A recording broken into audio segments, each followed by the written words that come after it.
Telegram के ऊपर इस तरह के मैसेजेस आम हो चुके हैं। ऊपर एक मैसेज होता है, उसके नीचे नीले कलर की लिंक होती है। जैसे ही आप इस लिंक पे क्लिक करते हैं, आपको लगता है शायद ये स्वर्ग का दरवाज़ा है, मैं जैसे ही इस पे क्लिक करूँगा उसके बाद स्वर्ग की अप्सराओं के मुझे दर्शन हो जाएंगे।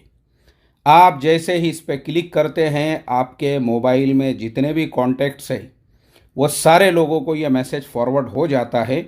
और आपका नुकसान ये होता है कि आपका जो पूरा का पूरा मोबाइल है, वो जो स्वर्ग का दरवाज़ा आपने खटखटाया था, उसके पीछे आपको लग रहा था कि अप्सराएं होंगी, उसके पीछे बड़े बड़े राक्षस, बड़े बड़े भस्मासुर बैठे हुए हैं।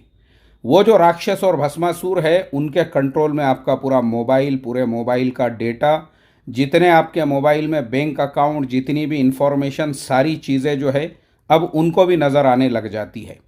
ऐसे से ही फाइनेंशियल फ्रॉड होते हैं, ऐसे से ही बैंकों के अकाउंट साफ होते हैं, ऐसे से ही आपकी जो पर्सनल इंफॉर्मेशन है वो भस्मासुर और राक्षसों तक पहुंचती है।